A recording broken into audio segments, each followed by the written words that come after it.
I found this image on Shutterstock while searching for inspiration, and I thought that I can probably CSS this. So let's see how this works. So we're going to have a color wheel, and inside it, let's say we're going to have 15 times ellipse elements. And now let's move on to the CSS. We're going to have the wheel, and we're going to have an A dimension for it. And this is going to be 90 viewport minimum units so that it scales nicely. So wheel, it's going to use with this A dimension, and it's going to be the same value for the height. And then we're going to set a dummy background just so that we can see it. And now for all divs, we set a border radius. Border radius, this is going to be 50%, so that they're all circles or ellipse. And we're going to have a color stop list so that we can generate the color wheel. And this list is initially going to be empty, and we're going to use, for the precision, we're going to use the number of ellipse elements, which is 15, just like in the HTML structure. And we're going to have a loop within which we're going to generate this color stop list from 0 through n.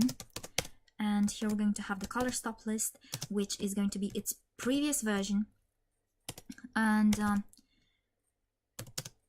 this HSL value, which is going to be I times 360 over n. And I think it was offset a bit. Yeah, let's say by 100 plus 100, 80% for saturation, 50% for the lightness, and this should be enough. Okay, now we're going to use this for the conic gradient. So that's conic grade. Autocomplete doesn't help, sadly. Okay, now this doesn't do anything because no browser yet supports conic gradient, but we can use the polyfill, and the way we do it, we take it from here, copy the link and paste it here, and it should work now. Okay, this worked. Now let's create the ellipse elements. So ellipse, we're going to use position absolute here. We're going to use a position relative on the parent, and we're going to center it with flexbox or something, the wheel I mean, a relative. And here we're going to have another dimension, a B dimension, and this is going to be 30% of its parent, which is that A dimension. So this is going to be the width, is going to be the B dimension, while the height is going to be the same, so inherit. And we're going to give it a box shadow just so that we can see it. 0, 0, 0 blur, 1.7 viewport minimum. This should work. Okay, this works. Now let's set an offset, and we're going to have, so B offset. This is going to be a calc 50%, and yes, I know it's the same value. I can not use calc, I can just use the SAS computation, but it may well be a different dimension, so let's use calc. So minus half the B dimension. Okay, and here we're going to have left the B offset. So yeah, this should work right now. And let's now rotate these, all except the first one, which is why we're going to start from 1, not from 0, to n.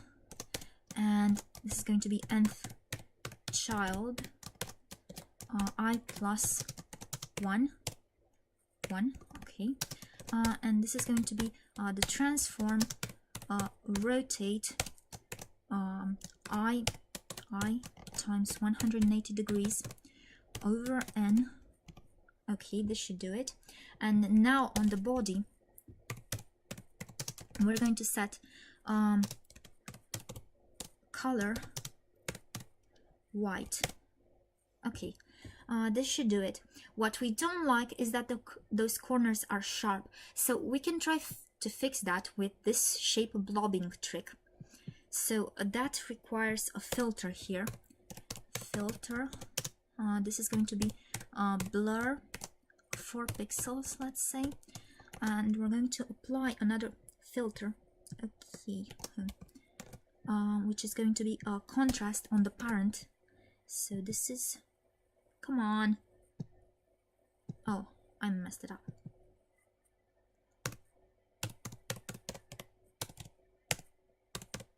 Contrast, come on, 80. This should work. And it does in terms of shape, except it totally messes up the color wheel. So let's try another approach. Let's have here another element, a wrapper. And now we're going to take this here. Okay, and this totally messes up the flexbox plan. So we need to okay, we're going to take this and copy paste it, and one more time copy paste it. Okay, and here we're going to have wheel and wrap.